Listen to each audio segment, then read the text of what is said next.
You ever sit there and wonder why the people you loved most suddenly vanished? Why the ones you thought would stay forever just walked away like you meant nothing? Yeah, I know that look.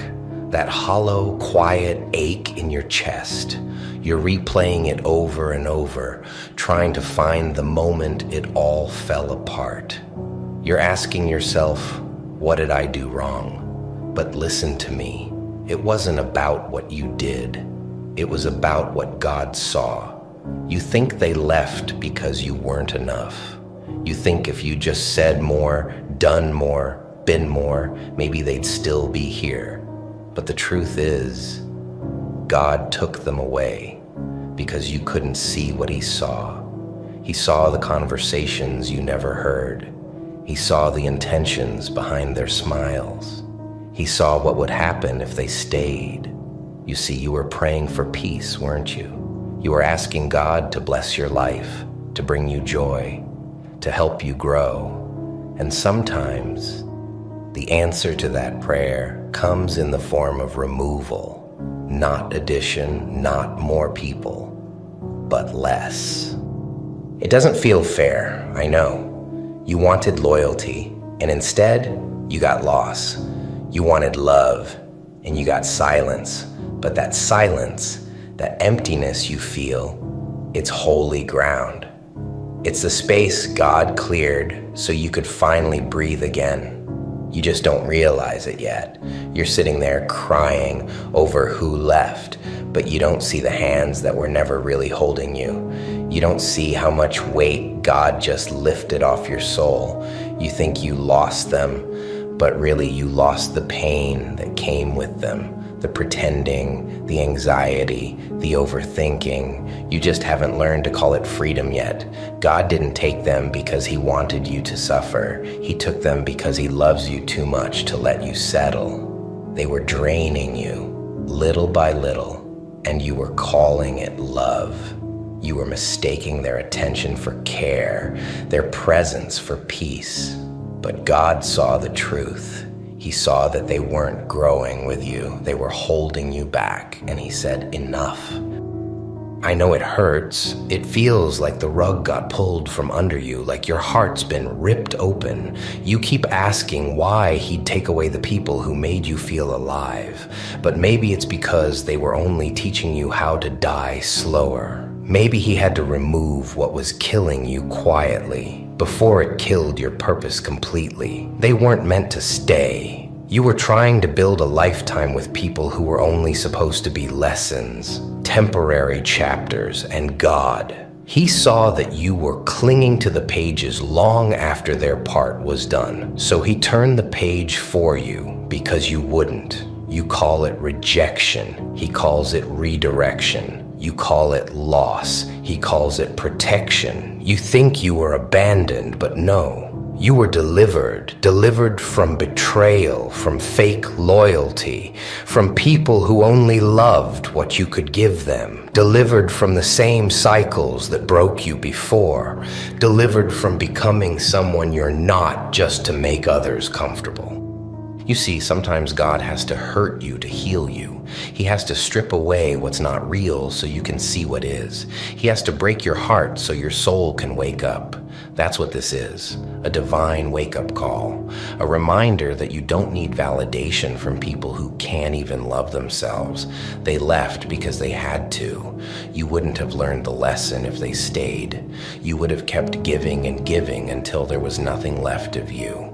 You think you needed them to feel whole, but God knew you'd never find yourself until you stood alone. And now, look at you, hurting, sure, but alive, still breathing, still standing. That's not weakness. That's proof that even after they left, you still have purpose. They weren't your foundation. They were your distraction. And God removed them so He could rebuild you on something real. Something that doesn't shake when people walk away. Something that doesn't crumble when others stop clapping. Because not everyone who smiles at you is for you. Not everyone who says, I love you, means it. God saw the masks you couldn't. He saw what they said about you when you weren't in the room. He saw the jealousy, the envy, the manipulation, the parts they hid behind charm and closeness. And he said, "Not my child, not anymore. You think losing them broke you. But what if I told you it made you? What if I told you this pain you're feeling right now is the soil God's using to grow you? Every tear is watering your next season. Every lonely night is shaping your strength. Every unanswered text, every door slammed in your face. That's God chiseling away what doesn't belong in your next chapter. You're not being punished, you're being prepared. Prepared for people who won't just take, but pour back. Prepared for love that heals instead of drains. Prepared for peace that stays instead of runs. But you can't see that yet, can you? You're still too focused on what walked away. You're staring at the ashes, wishing for the fire again. But the fire burned you for a reason. You just haven't realized that God was saving you from the same flame you kept running into. I get it. It's hard. The nights are long, the silence is heavy, and every memory feels like a ghost you can't shake. But listen, ghosts can't touch you unless you invite them back in. Stop replaying the past like it's a movie you can change the ending to.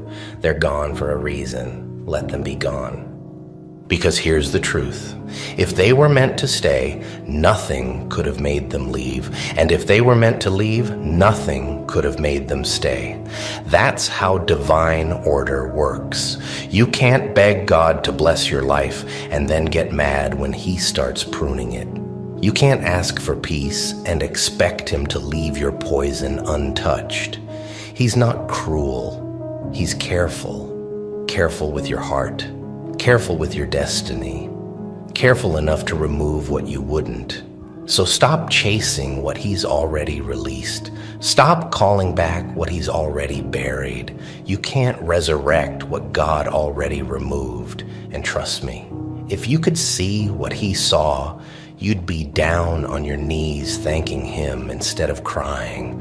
One day, you'll understand. You'll look back and see how that heartbreak saved you, how that goodbye cleared the path for your breakthrough, how that silence was the loudest "I love you" from heaven you ever got. God took them away because you were praying for something they couldn't give. He took them away because your destiny was too big for their smallness. He took them away because you were becoming someone they could no longer manipulate. He took them away because peace can't coexist with chaos. And He took them away because you finally deserve better. You don't see it yet, but you will. You'll wake up one day and realize you're lighter. The ache will fade. The memories will stop hurting. And you'll smile. Not because you forgot, but because you finally understand. Understand that every loss was really a lesson. Every ending was really a beginning. Every goodbye was really God whispering, "I have something better." So yeah, it hurts now. It feels unfair. It feels cruel. But one day soon, you'll see it clearly. You'll see that God took them away for a reason, and you'll thank Him for it, because that reason was you. So here you are, still breathing, still hurting, but something's shifting, isn't it? That ache in your chest. It's still there, yeah, but it doesn't feel like death anymore. It feels like awakening, like your soul's trying to stretch after being cramped for too long. That's how healing starts, not with fireworks, not with some magical peace washing over you. It starts with exhaustion, with the quiet realization that you're tired of carrying what broke you. That's when God steps in, not when you're strongest, but when you're too tired to pretend you still are. You keep saying, "Why did He take them?" But maybe the real question is, why did you keep them even when He kept showing you signs to let go? You saw it, didn't you? The distance, the disrespect, the way their words started to sound hollow, the way you felt small every time you tried to explain yourself. God whispered, "Walk away," but you didn't. You begged, you compromised, you called it love. And when you wouldn't move, He moved for you. That's the thing about God. He'll let you choose until your choice starts destroying you. Then He intervenes. He doesn't always come with thunder and lightning. Sometimes He comes with silence, with unanswered calls, with blocked paths and broken ties. That's Him saying, enough. You thought you lost control of your life, but maybe you finally lost the illusion of control. And in that loss, you found what's real. You see, God doesn't just remove people. He reveals you through their absence. You start seeing who you were when they were around, the version of you that settled, that dimmed your own light so they wouldn't feel small. The version of you that begged for love that was supposed to be freely given. Now He's saying, meet the real you, the you that doesn't chase, the you that doesn't explain yourself just to be understood, the you that finally realizes being alone is not punishment, it's preparation. You're not broken, you're becoming. That emptiness you feel, it's not the end. It's the echo of everything leaving that was never meant to stay. You think God took something from you, but what if He's actually making room for something greater? That space, that hollow feeling inside, that's where He's about to pour something new, but He can't fill hands that are still gripping the past. Let go. Yeah, I know. It's easier said than done. You keep replaying what could have been, don't you? You keep seeing their face in your mind, hearing their voice in your sleep. You keep thinking, maybe if I just held on a little longer. But that's the trick the past plays. It paints itself prettier than it ever was. Don't fall for it. They didn't leave because you were unworthy. They left because the season was over. And when God ends a season, He doesn't negotiate. You wanted permanence in people who were only meant to be temporary. And you keep wondering why it keeps hurting every time they go. Because you're planting your roots in passing clouds, trying to build forever in places God marked for a while. Listen, sometimes the ones who walk away are not the villains. They're simply the catalyst. They're the reason you grew. They're the storm that broke you open so the light could finally get in. Don't curse them. Thank them. Because even their absence taught you something your comfort never could. You learned what real peace feels like when the noise is gone. You learned what loyalty looks like when there's no one left but you. You learned that you can still stand after the world around you falls apart. And that, my friend, is strength. Not the loud kind, not the kind that shouts or shows off. The quiet kind, the kind that just keeps showing up, even when it hurts. You ever notice how when God removes something, He doesn't replace it right away? That's because He's teaching you to be content in the gap. He's teaching you to depend on Him, not on them. He's teaching you how to walk by faith, not by the familiar. See, everyone loves the part where God blesses you, but no one talks about the part where He breaks you first. He breaks your patterns. He breaks your comfort. He breaks the version of you that couldn't carry the next blessing, because you can't receive new things with old hands. You keep saying you're waiting on God, but sometimes He's waiting on you to stop reopening doors He already closed, to stop chasing closure from people who never gave you peace to begin with, to stop praying for Him to restore what He's already rescued you from. You can't heal in the same place you got hurt. You can't build with people who once broke you. And you can't find peace in the arms that took it from you. That's why He took them. to teach you how to love yourself the way you begged them to. Look around. It's quiet now, isn't it? No more fake love. No more chaos disguised as connection. No more walking on eggshells. You call it loneliness. God calls it clarity. This is where you find out who you really are without the noise.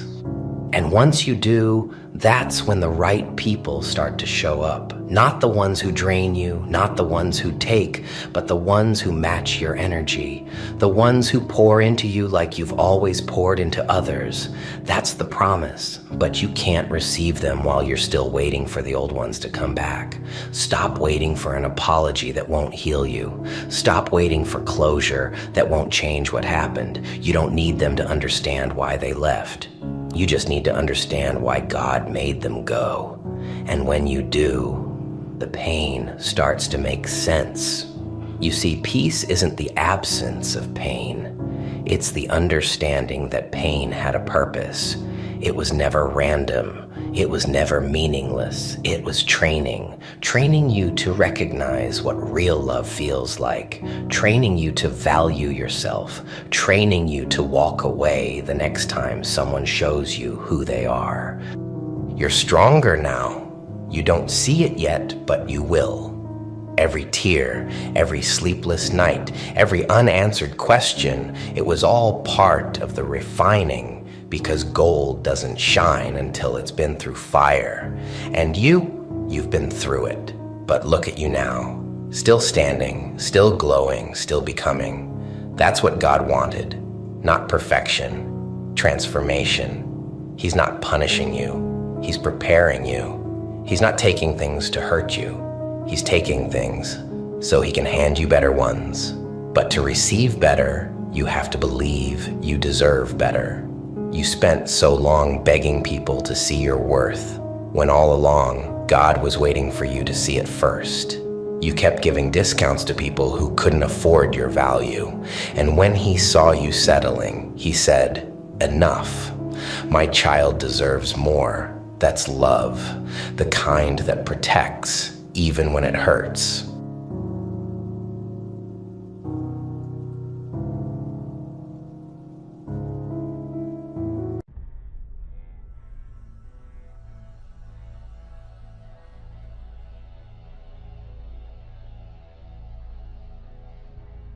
You ever notice how people feel safer when they can measure you?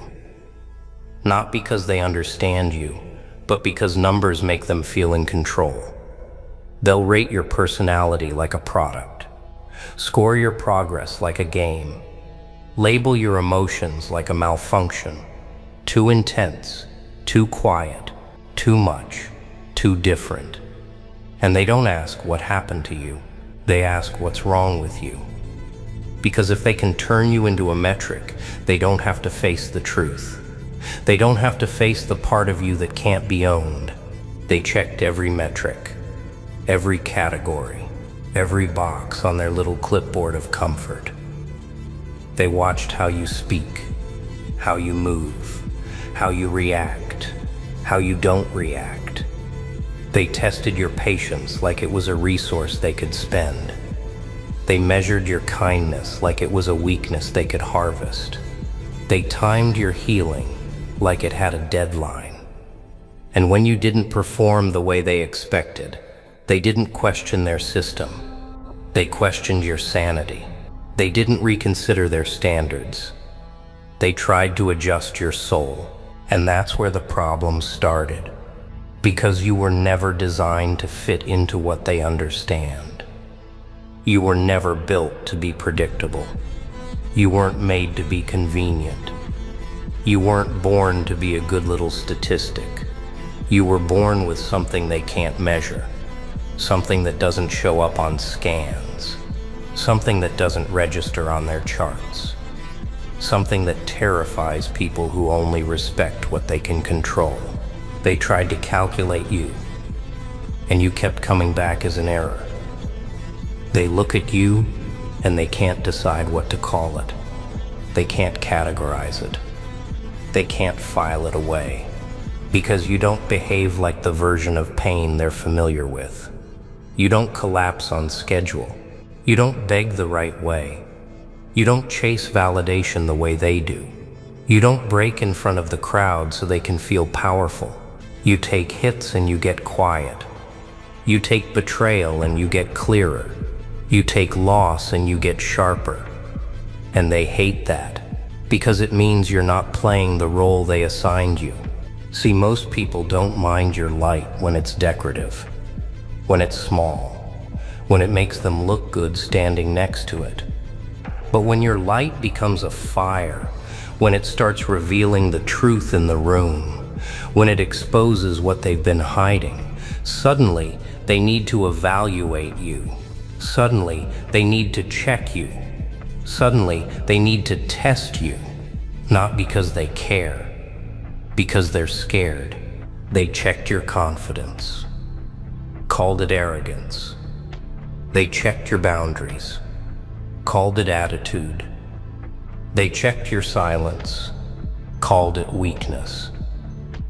They checked your focus, called it obsession. They checked your standards, called it unrealistic. They checked your healing, called it distance, because they couldn't admit the real thing.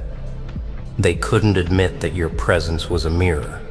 And mirrors are dangerous to people who survive by wearing masks. You feel that pressure, right? That invisible demand to shrink yourself so they can stop being uncomfortable. The way the room changes when you stop explaining. The way people get loud when you become calm. The way they start narrating your life when you stop giving them access to it. That's not you doing something wrong. That's you doing something powerful. That's you stepping out of their reach. And they can't stand it. So they turn your complexity into a problem. They turn your standards into an insult. They turn your self-respect into a threat. Because if you are allowed to be stable without them, if you are allowed to be strong without approval, then what does that say about the entire system they built to keep people small? What does it say about the rules they live by? What does it say about the games they play? They checked every metric. And you still defied them, because your strength isn't performative. It isn't loud. It doesn't need applause. It's the kind of strength that shows up when no one is watching. The kind that carries you through nights you don't talk about. The kind that pulls you out of your own mind when it tries to destroy you. The kind that stands you up when your chest is heavy and your thoughts are violent and your motivation is dead, and you still move, you still show up, you still build, but they don't have a test for that.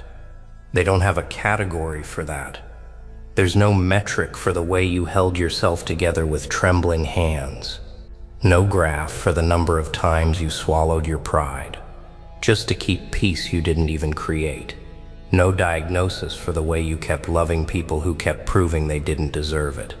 No scale for the way you kept choosing hope in rooms where respect had already left. They can't measure endurance.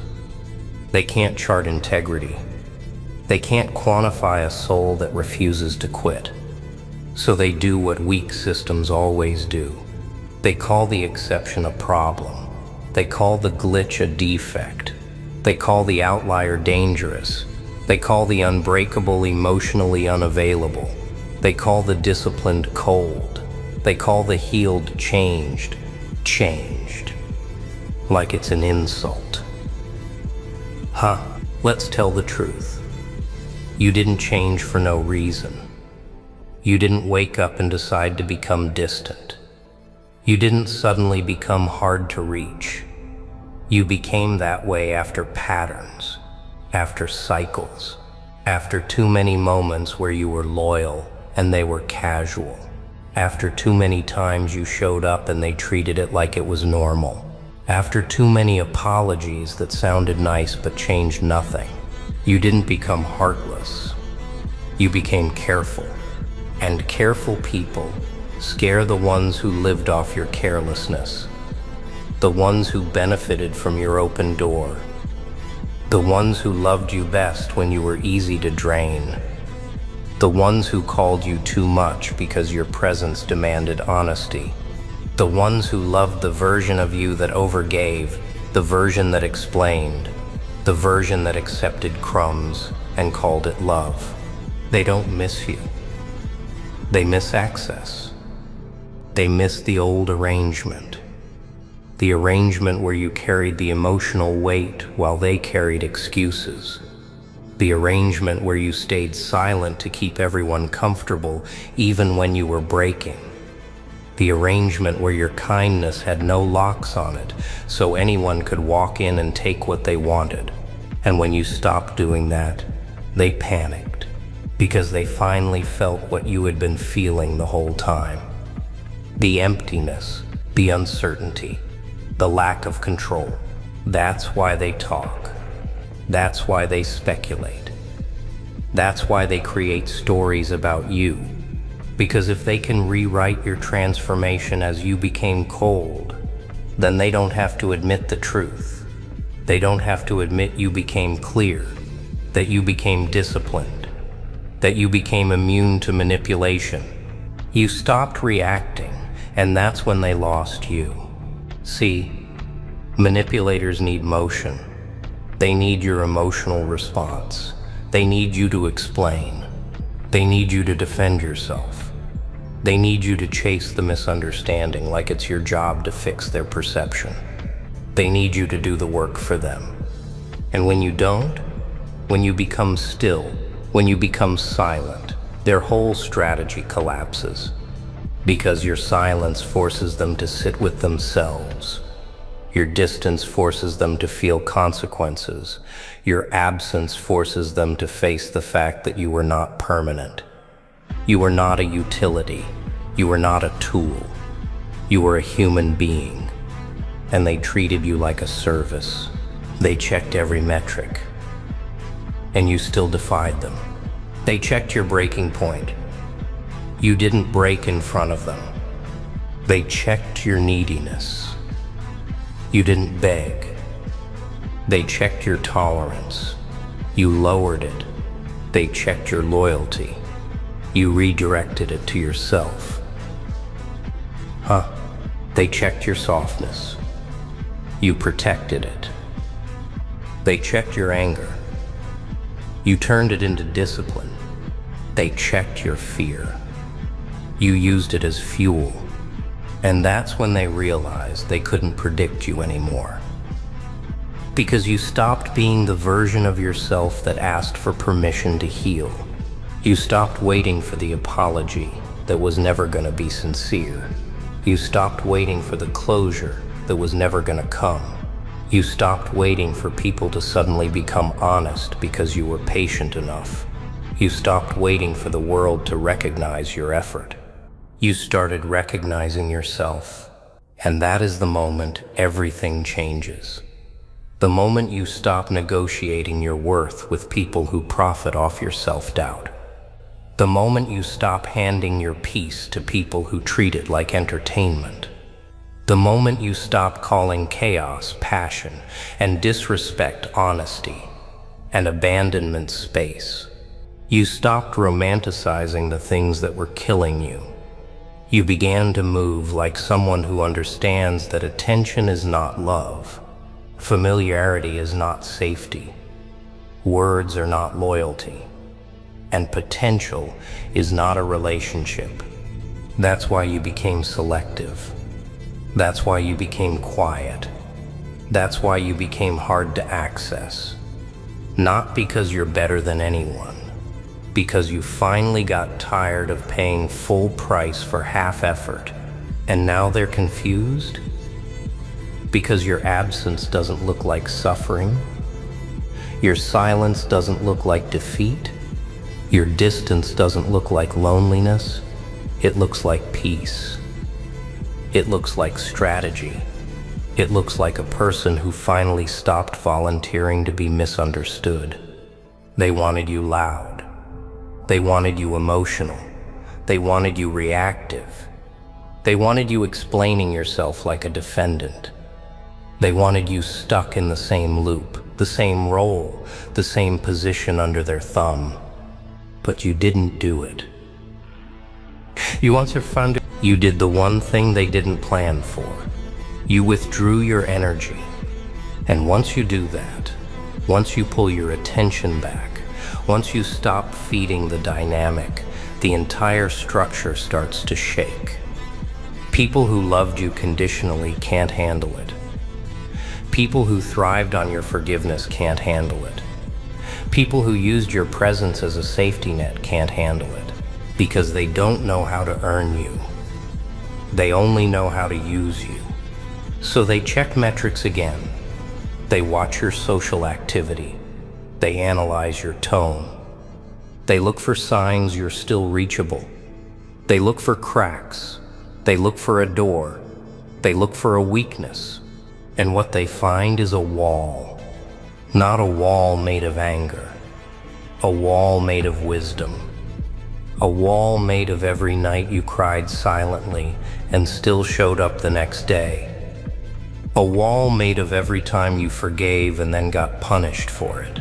A wall made of every time you trusted and it cost you. A wall made of every lesson you learned the hard way. That wall is not cruelty.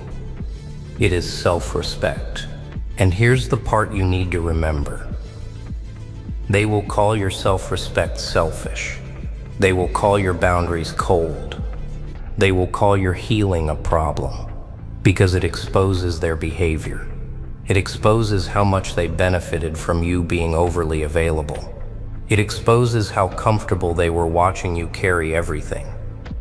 And when you stop carrying, they feel the weight. That's when they call you changed. Good. Because the version of you that was easy to manipulate had to die.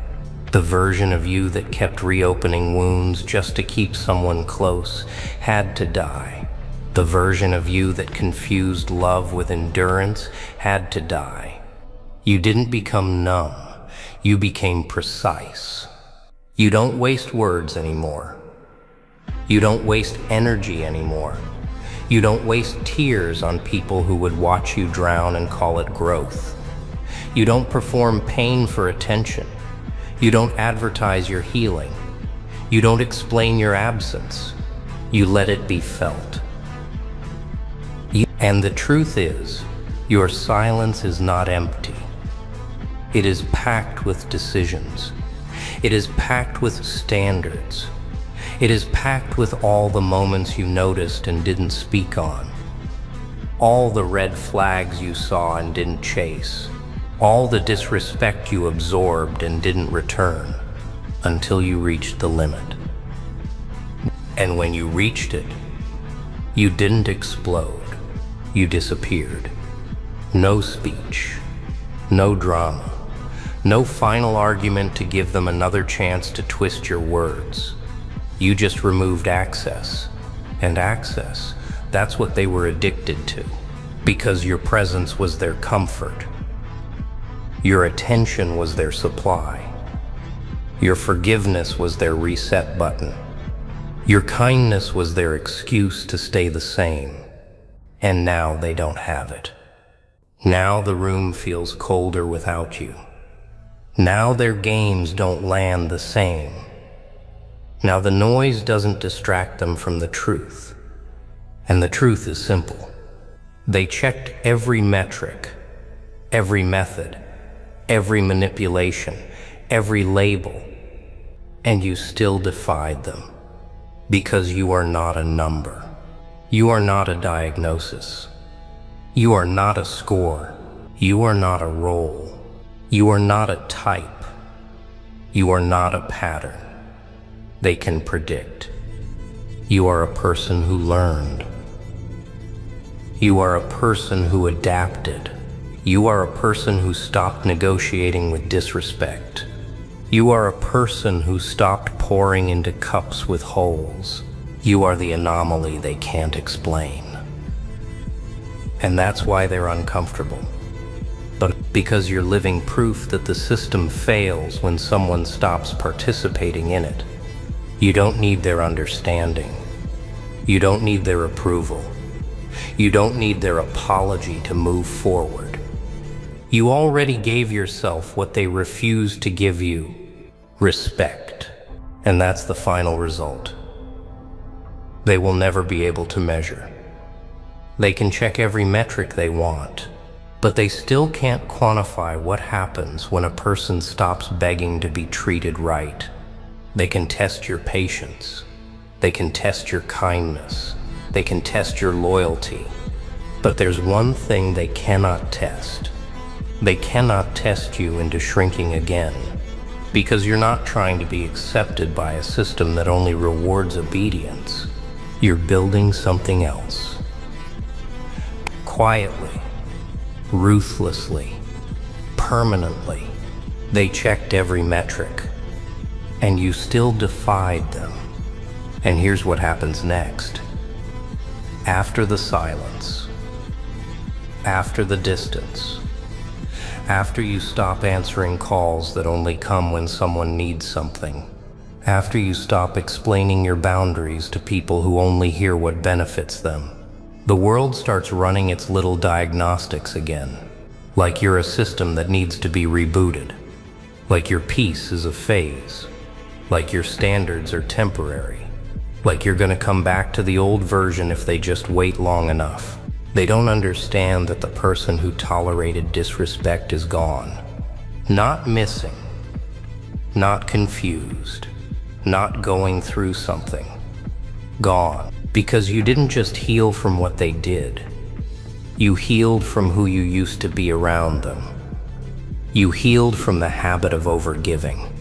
You healed from the reflex of apologizing for your feelings. You healed from the need to be chosen by people who were never capable of choosing anyone but themselves. And that healing, it doesn't look gentle. It looks like you becoming unreachable to nonsense. You see, people love to say, "I hope you heal," until your healing includes boundaries that block their access, until your healing includes standards that expose their low effort, until your healing includes silence that refuses to entertain their manipulation. Then suddenly your healing is an attitude. Suddenly you're acting different. Suddenly you're hard to talk to. No, you're just not easy to control anymore. And that's why they keep checking. They check your face for weakness. They check your tone for softness. They check your decisions for hesitation. They check your eyes for the old guilt. They check your energy for that familiar availability. Because they're hoping the old version is still inside you somewhere. But the old version, he's not coming back. He died quietly, one disappointment at a time, one broken promise at a time, one disrespectful joke that was just honesty at a time, one ignored message at a time, one moment where you showed up and they acted like you were lucky to be there, one moment where you needed support and they vanished, one moment where you carried them and no one carried you back. And you didn't die in a dramatic way. You didn't announce it. You didn't hold a funeral. You just stopped reaching. That is the most powerful change a person can make. Not becoming louder, not becoming angrier, not becoming more confident for show, just becoming unavailable to what drains you. Because once you become unavailable, you start to see something terrifying. You start to see who only knew how to love you when you were easy.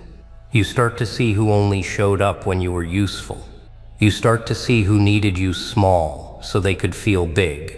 You start to see who called your boundaries cold because your boundaries ruined their comfort, and you don't even have to argue with them anymore. You don't have to debate. You don't have to prove your side. You just watch the truth reveal itself. You ever notice how people accuse you of changing when you stop tolerating what you used to tolerate? They don't call it growth. They don't call it maturity. They don't call it self-respect. They call it "you're acting funny," because it's funny to them when you stop being their emotional donation box. It's funny to them when you stop letting them dump their chaos on your peace. It's funny to them when you stop being the one who fixes everything. They don't want equality. They want convenience. And you finally stopped being convenient.